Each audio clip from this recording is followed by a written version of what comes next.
aussi, si on a choisi, par exemple, d'avoir des parents qui nous ont battus, c'est aussi des liens karmiques. D'avoir une mère aimante, peut-être que dans une vie antérieure, c'était une sœur, une cousine, une voisine, peu importe, ou une patronne méchante. Mais en fait, ce qu'il faut comprendre, c'est que ça marche dans les deux sens. C'est-à-dire qu'on s'est mis d'accord, on a dit, bon, tu vois, là, dans cette incarnation-là, on va décider de traiter ça. Et après, voilà, il y a quand même le facteur terrestre avec notre libre arbitre. Et encore une fois, notre intuition. On sait, on peut rencontrer quelqu'un, on dit, voilà, c'est un coup de foudre, mais ça peut être un coup de foudre amical, un coup de foudre professionnel. Et ça nous permet d'avancer. On n'est pas obligé, encore une fois, Virginie, de construire les cathédrales, de créer des fondations comme l'UNICEF.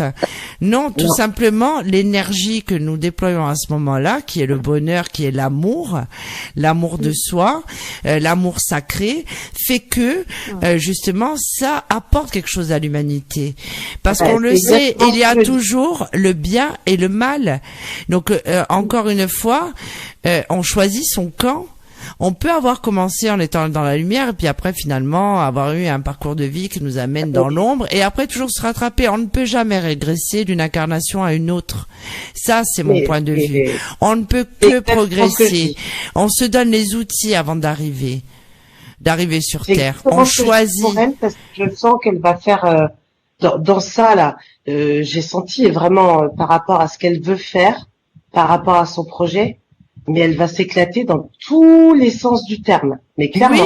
Oui, mais à la base, là, ce qu'elle veut, elle doit traiter sa relation, quoi qu'il arrive. Je ne pense pas qu'il y ait forcément une issue négative ou une issue positive. Quoi qu'il arrive, ce sont d'abord des rencontres humaines.